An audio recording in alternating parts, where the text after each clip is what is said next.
Hello, welcome to The Wandering Drew. I am Drew. As we are starting a new year with this episode, I'd like to do something different. I'd like to do a recap of 2019 and do a little forward-looking things to come for 2020. I will be back in just a minute with my year in review.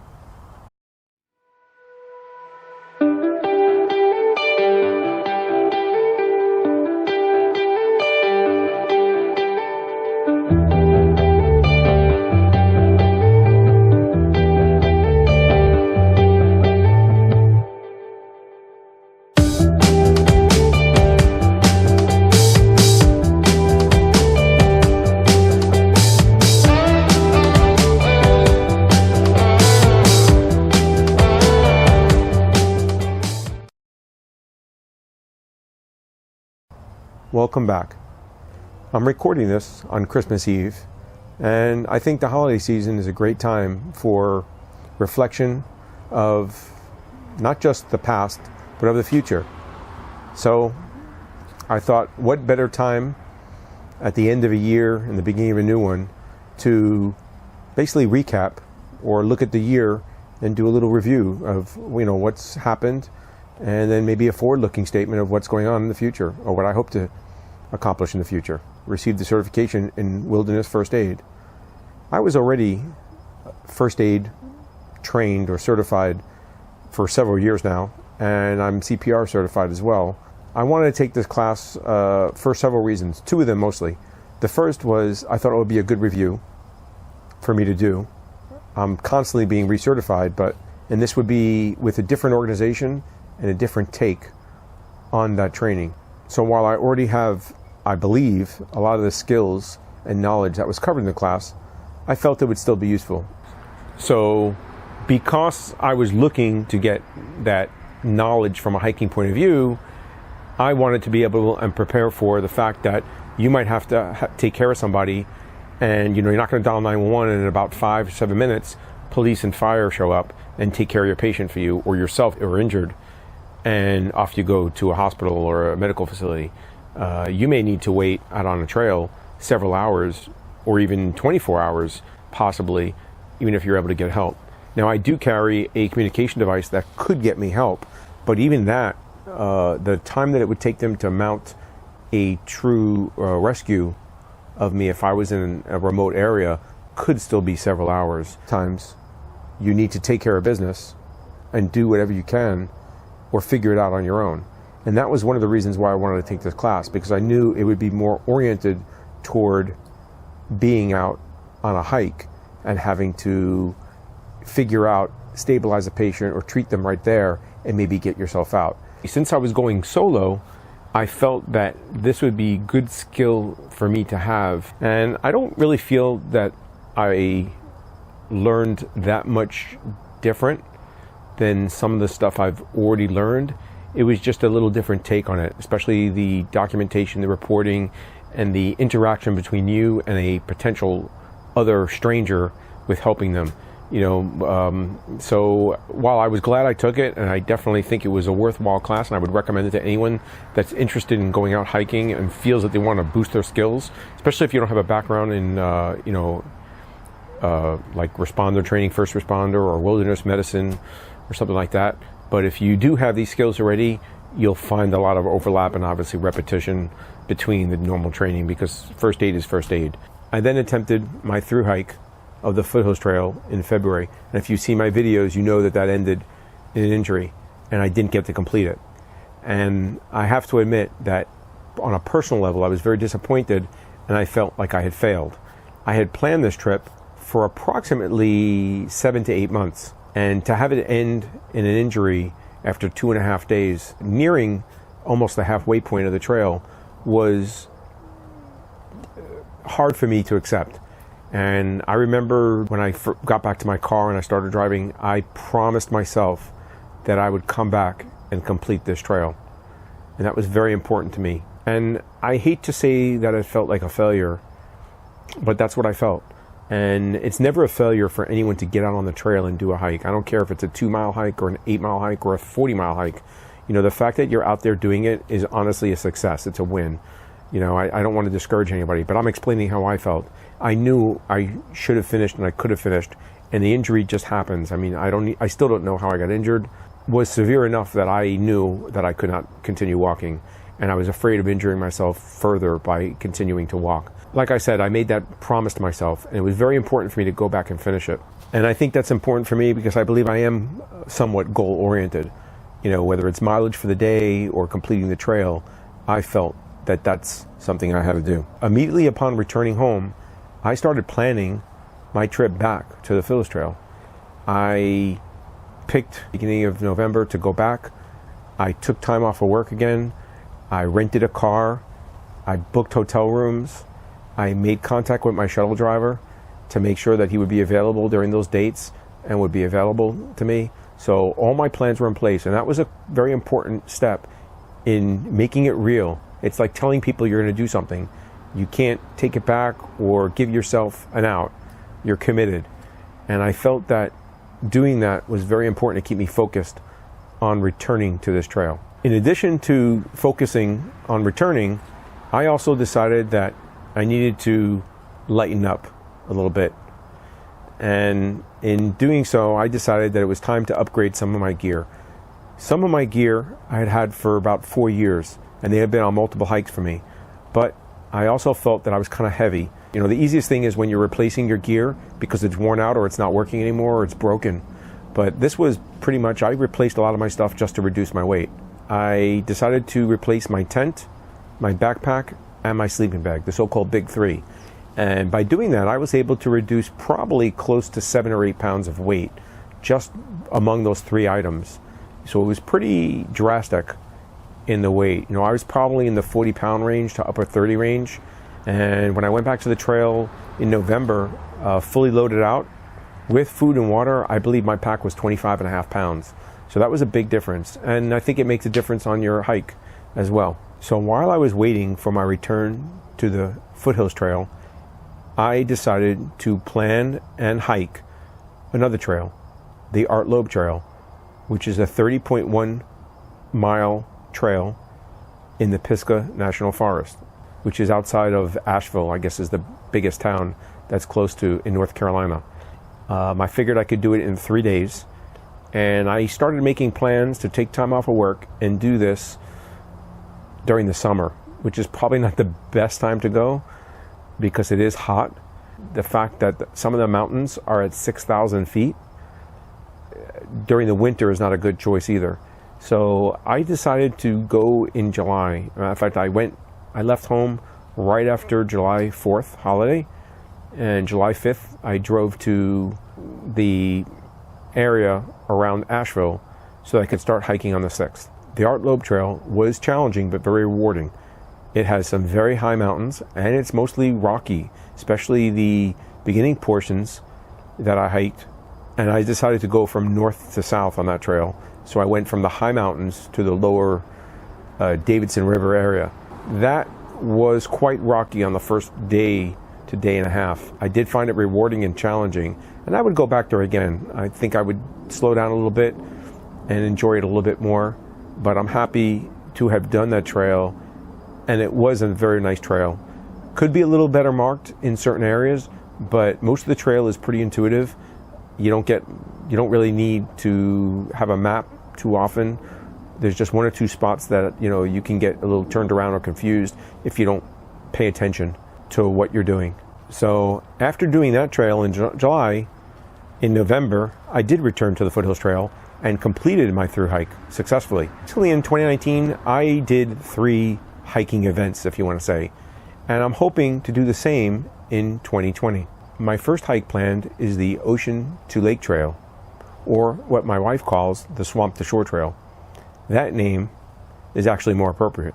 The Ocean to Lake Trail is a part of the Florida Trail, and it goes from the Atlantic Ocean by Jupiter or Hobie Sound to Lake Okeechobee, hence Ocean to Lake.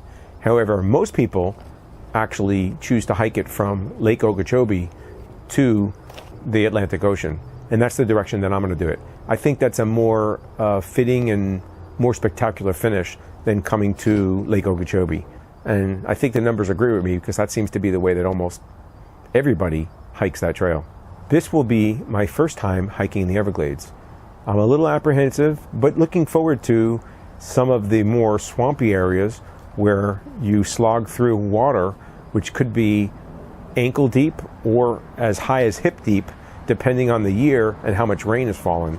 I'm planning on doing this in February, which historically has been the driest month of the year in Florida and is also hopefully the coolest month.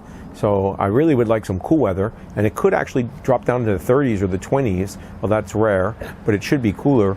But rain is an unknown. It could be very dry or it could be very wet, and you don't know what you're going to get until you get there. So you have to kind of plan for both. As I said, I'm a little apprehensive about this because I'm a little worried about the snakes and gators, which I know are out there. Although everyone I've spoken to has assured me that they get out of your way as you're coming. So I'm counting on this and hoping that what they say is true, that they don't want anything to do with me, because I know I don't want too much to do with them except to see them and photograph them perhaps. Other than that, I'll keep to myself and they keep to themselves. This hike is still in the planning stages, and another change for me is that I'll be going with a group. I've never really gone on a hiking or backpacking trip with a larger group. And as it stands currently right now, I have 6 other people that are interested in doing this trail and are taking this opportunity to travel with me. Without giving too much away, as all this is very tentative, I have another trip planned which may take me international, but I'm not sure if that's going to take place or not, and that will be sometime in July. The plans aren't in place yet, and I don't want to announce them until I know what I'm doing. So if that hike takes place, then my last hike I'm looking to do sometime this year, just like the last one in the fall, will probably be portions of the Pinhoti Trail, which is in Alabama and Georgia. And I'm looking at doing the Alabama section, which is 171, depending on who you ask, 171, 175 miles in length. And there's also a Georgia portion, which is 100 miles. I don't believe I'm going to be able to do a true through hike, because of work. I won't think I'll be able to get a month off or so, or 3 weeks at least. But I probably can get 2.5 weeks to do 171 miles. At least I'm hoping to. And I think I can do that in something like 15 to 18 days. So if that's the case, I'm looking to do that during the cooler weather, which I like hiking. And that will be in November, probably around the same time that I did the Foothills Trail this year. And I'm really looking forward to that. That'll most likely be a solo hiking trip as well, because I doubt I'm going to be able to find someone to go hike with me for 2 to 3 weeks. Around the same time, in November, the Foothills Trail has their annual meeting of the FTC, and I may attempt to attend that and possibly do either an overnight or a day hike on the Foothills Trail and go back and visit some of the places that I didn't do, or some of the side trails. I definitely would like to get to some of the waterfalls that I basically bypassed to finish the hike in good time. I would like to probably go back and do some of those. I will also be attending a hiking seminar in the spring, and I'm hoping that this seminar will improve my chances of completing longer trails. I'm really keying in on the psychological aspect and the preparation part, the mental preparation of doing a longer hike. I think that, to me, is my weak point when it comes to doing a longer hike. And I'm talking about going out for 3-4 weeks or a month or 2 months or something like the AT or the Arizona Trail. If I was to do a longer trail than that, I feel that pulling myself out of my life and my family for several weeks at a time is really the part that is my weakness and would stop me from doing these trails. I think physically I'm able to do them, and I'm hoping that I can build up that mental attitude that will permit me to be successful in doing these trails in the future. And most importantly, and obviously, this year I started this YouTube channel. I never really set out to do this or to start a YouTube channel. It just kind of grew organically. I started making the videos just for myself to document some of my trips and some of the things I was doing. You know, I wanted to be able to look back and remember stuff, and sometimes during a through hike or even a long hike, you forget some of the things that happened on the first or second day, and you remember the things that happened at the end because they're fresh, and you forget some of the sights, and you see so much sometimes it's overwhelming. So I just kind of started doing them for me to document what I was doing. So with some added confidence and some support from my family, I decided to post those online and make them public where other people can view them. I'm usually a pretty private person, and I don't like people knowing my personal life. However, that's something I'm working on changing and hoping to include a little bit more in my videos as I go forward. In regards to the channel, I've learned so much, and I really didn't realize how much work and time putting videos out takes. Between coming up with the ideas, doing research, writing a script. Yes, I actually write a script because it helps me organize my thoughts and puts it out on paper. I don't actually use the script anymore. The first episode or two I tried to, and when I watched the videos, I didn't like them at all because I looked very, I could say, canned. It looks very robotic or mechanical. I learned to basically look at my notes and my script, and then I just paraphrase and, pretty much follow it, but I jump around a little bit, and sometimes I add things or take things out as I feel I need to. But that takes up a lot of time as well. Then there's the time taken to actually record the video, and then obviously the editing that comes after that. I additionally usually see equipment that I think I need, and then when I buy it, I realize long term, I really don't need these items. They're not really helping me, or I don't use them as much as I thought I did. I did upgrade my equipment during the year. I have replaced the camera, which I'm recording this on now. I've replaced the microphone that I'm using, and I'm hoping all these things increase the quality and I guess the viewability, if that's even a word, of the videos that I'm putting out. I switched editing software. I didn't like the choices and the versatility of the first one, so I ended up buying another one. So there's a lot of upgrading and cost that goes into, I guess, once you get involved in this, you find ways to continue to upgrade and try and make it better. I also didn't realize the learning curve in using the equipment and even the software. And I hate to admit it, but there's a lot of operator error in this. I have deleted videos that I've recorded, the sound that I've recorded, sometimes even edited pieces, whole videos that I was near completion or just portions. I've deleted those by accident. More often than I care to admit, and while it's been challenging, it's also been a fun process, and I like to think I'm getting a little better at it, and it's getting a little easier, and I'm hoping to improve some of the content and the recording that I do out on the trail in the future. I know in some of the videos, if you watch the latest videos in upgrading the camera, one of the problems that I had was I was actually cutting my face off. Sometimes it wouldn't be centered, or I would cut off the top of my head or the bottom of my head because I didn't have a screen that I could see if I was actually recording myself. It was kind of like ballparking it.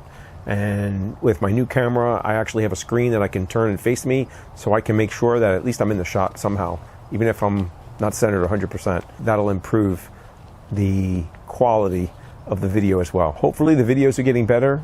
They're improving. I think I'm getting faster at editing them and uploading them. I'm also hoping to do pre and post hike videos for my upcoming hikes, as well as I'd like to also do at some point an equipment video that shows what I'm currently taking on the hike. I'm also hoping to get some comments on trails that I can look at in the future of doing, and even topics for videos to do in the future. I am amazed and humbled that you and others watch my videos and are interested in what I'm doing, and that you let me spend some time with you. I am grateful for all the support and the emails that I receive. Please, if you like any of the videos, click on the like button, give it a thumbs up, leave a comment, leave a suggestion, and feel free to leave any feedback so that I know that someone's watching. Just kidding. I appreciate you taking time to watch this video. I am looking forward to 2020. I hope you and your family had a happy holiday, and I extend my best wishes for a new year. I hope that we all have some trail adventures soon. And if you like this video, please hit the like button. Leave a comment below. If you feel so inclined, please subscribe to the channel. Let me know what some of your hiking plans are for this year and what trails you're looking forward to doing during this year. As always, thank you. Till we meet again.